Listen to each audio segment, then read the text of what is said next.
Hello, and welcome to another edition of the Reserve Report, your source for what's going on locally and around the Reserve. I'm your host, Lance Corporal Brytani Musick. The Active Reserve program is looking for Lance Corporal through Sergeant active duty Marines close to their EAS to join the AR program. The Reserve component is looking for 183 Marines during fiscal year 14. For a list of the MOS requirements and more information on how to apply, see MAR Admin 53013. Some Reserve aviators may be available to receive the Aviation Retention Pay Bonus. The ARP applies to captains and majors who meet certain requirements. The new contract obligates the Marine to 3 continuous years of satisfactory service in the SMCR in the designated squadron. More information about requirements and incentives can be found under MAR Admin 53413. Lieutenant General Mills released last week a force order stating all Lance Corporals and above will read leading Marines and sustaining the transformation by November 10th. All staff NCOs will conduct guided discussions with their Marines about the 2 publications. Tuesday, October 23rd, marks the 30-year anniversary of the Beirut Barracks bombings. 2 Beirut Marine veterans who were there tell their story of the attack that day. Violence has erupted again in Lebanon and Grenada. In Lebanon, we have some 1,600 Marines, part of a multinational force that's trying to help the people of Lebanon restore order and stability to that troubled land. This past Sunday, at 22 minutes after 6 Beirut time, with dawn just breaking, a truck, looking like a lot of other vehicles in the city, approached the airport on a busy main road. But this one was different. At the wheel was a young man on a suicide mission. The truck carried some 2,000 pounds of explosives. But there was no way our Marine Guards could know this. Their first warning that something was wrong came when the truck crashed through a series of barriers, including a chain link fence and barbed wire entanglements. The guards opened fire, but it was too late. The truck smashed through the doors of the headquarters building in which our Marines were sleeping and instantly exploded. The 4-story concrete building collapsed in a pile of rubble. Who committed this latest atrocity against them and why? We'll do everything we can to ensure that our men are as safe as possible.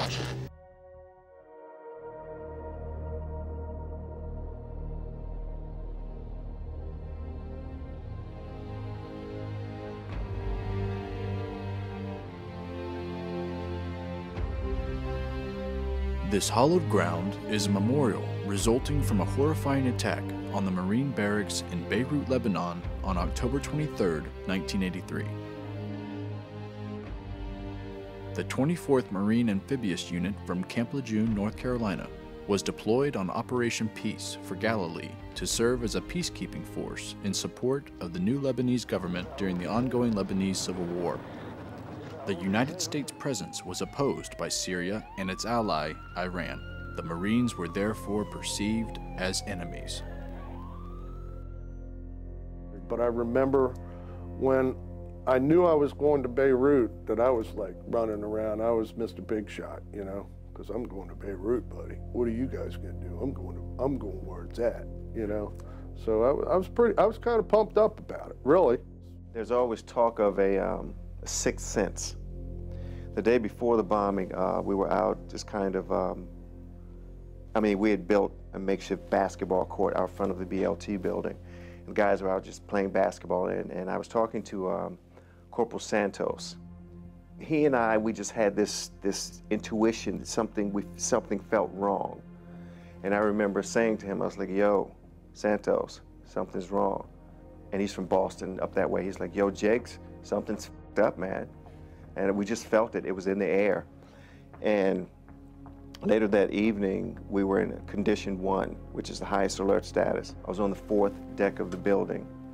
And as I was walking through on my way back down to my room, I stopped to talk to a friend of mine. His name was, he's from Charlie Company, and his name is Horace Stevens. What's strange about that is Horace Stevens and I, we were in 7th grade together. And we chatted for a minute, and he gave me a cassette tape.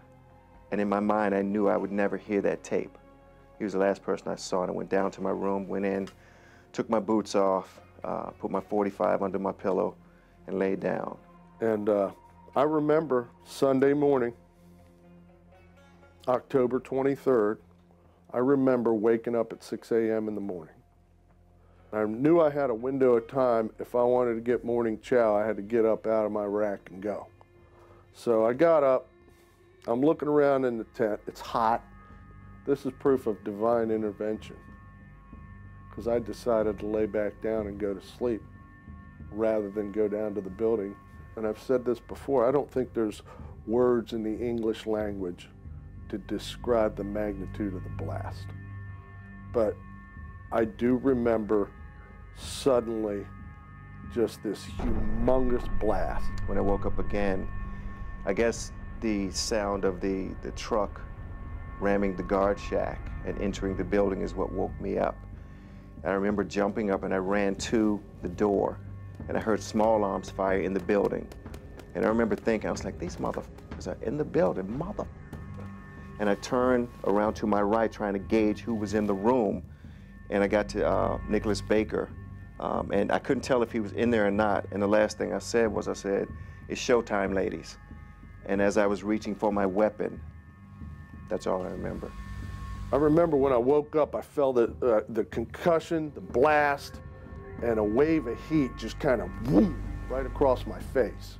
I guess it was several hours later, I learned from Al Sandrick that I guess I had been buried in debris for about several hours. And when I was coming to, of course, everything was a fog. My ears were muffled and ringing, and I could barely see via the dirt and debris in my eyes, blood and everything. And I remember these two white Marines, and they were digging rubble off me, and I could tell that they were visibly upset about something. And trying to piece it together, I'm like, shit, I'm outside. Well, what in the hell is going on here? And I looked down and I could see dirt and debris and rocks and rubble on me, and I'm trying to help these guys get this stuff off of me. I didn't feel any pain until they picked me up. Both of my legs were broken. I had multiple lacerations, abrasions, burns throughout my entire body. And that's when I started screaming when they picked me up, because I didn't feel pain until then. Jeeps were turned over, stuff was burning. M16s looked like pretzels. There was papers everywhere. There was dirt everywhere. You know, there were bodies, parts of bodies, you know, just, it was overload. I remember inside there was one area where two slabs had collapsed on top of each other. There was a guy who was trapped, pinned in there, and myself and another Marine were trying to get him out. He was in great distress, you know, and I remember we took turns holding his hand, and we were swinging a sledgehammer at the concrete underneath of him, trying to get him out. I remember there was a chaplain that came and gave him his last rites. And, you know, I mean, there was nothing we could do. It was just, I remember him because he was a staff sergeant. I was a freaking PFC. You know, I mean, young boot Marine and a staff sergeant. I mean, that guy's like, wow. You know, I'm just, and he didn't live. At 06:22 Sunday morning on October 23, 1983, a non-Lebanese terrorist-driven stake-bed truck loaded with explosives equivalent to 21,000 pounds of TNT turned onto an access road leading to the compound. The truck was not the water truck the Marines had been expecting.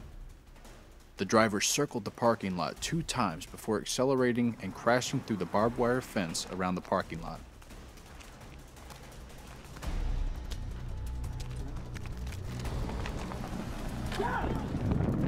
The truck passed the sentry posts, and since the sentries were operating under rules of engagement, made it very difficult to respond rapidly, as they were ordered to keep their weapons at condition 4. No magazine inserted, no rounds in the chamber. By the time the 2 sentries were able to engage, the truck was already heading towards the building's entryway. The bomb was carried on a layer of concrete covered with a slab of marble to direct the blast upward. the suicide bomber, an Iranian national, reached the entryway and detonated his explosives. The force of the explosion collapsed the 4-story building into rubble, crushing many inside. In the days following, rescue efforts continued, at times taking sniper fire, but rescuers still pulled survivors from the rubble and were airlifted to the USS Iwo Jima, located offshore. Although it was an act motivated by the presence of the multinational force, U.S. President Ronald Reagan called the attack a despicable act. The attack represented the deadliest single-day death toll for the Marine Corps since Iwo Jima, and was the deadliest single-day death toll for the United States military since the first day of the Vietnam War's Tet Offensive. On February 8, 1984, the USS New Jersey fired almost 300 shells at Druze and Syrian positions east of Beirut.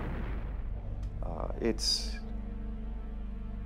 been nearly 30 years, and for 30 years, I have remembered this event. I've thought about it at least once a day, sometimes more, for 30 years straight, every day. It just keeps giving. I applaud the efforts of the recovery teams, and if I had to do it again, I would go back with BLT 18 24th Mile. I'd do it again with those guys.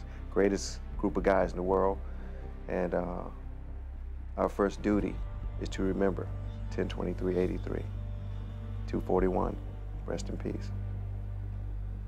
And I remember that when we did go over on the ship, that headquarters company, when we got in formations out on the flight deck, was huge.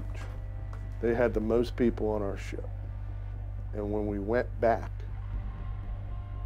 they barely had a platoon. Maybe if I was going to chow that morning, I would have seen something happening and I could have done something about it. And I doubt it. I doubt it. You know, there's this terrorism thing is a evil in the world, and it is. There's no other way to describe it. It's absolute evil. It is the opposition of everything that's good in life in the world. Terrorism is the absolute opposite of it. And you know, I'm not all preachy or anything, but you know, blessed are the peacekeepers, for they shall inherit the kingdom of heaven. And you know, I just, one thing I think, it's really amazing, because that's one of those things in the Marine Corps hymn, that the streets of heaven are guarded by United States Marines. And a whole bunch of them went on guard duty on October 23rd, 1983. You know, they went.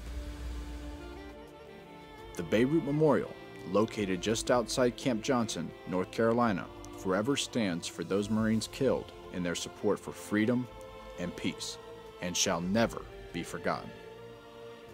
Throughout history, Marines have faced fear, looked into the eyes of the enemy, and remain the world's most feared fighting force. Where do we get such men? Well, you're the answer to that question. Those men he was speaking of came from cities and towns as you have come, from farms and villages, all the product of the freest and the greatest society that man has ever known. America seeks no new territory, nor do we wish to dominate others. We commit our resources and risk the lives of those in our armed forces to rescue others from bloodshed and turmoil, and to prevent humankind from drowning in a sea of tyranny. Let us close ranks with them in tribute to our fallen heroes, their loved ones, who gave more than can ever be repaid. They are now part of the soul of this great country, and will live as long as our liberty shines as a beacon of hope to all those who long for freedom and a better world. Fighting battles from the air, land, and sea, from the jungle to the desert and urban cities. The Marines continue to stand for the freedoms of America, the pursuit of democracy, and the restoration of stability and peace. Remember Beirut. Semper Fidelis.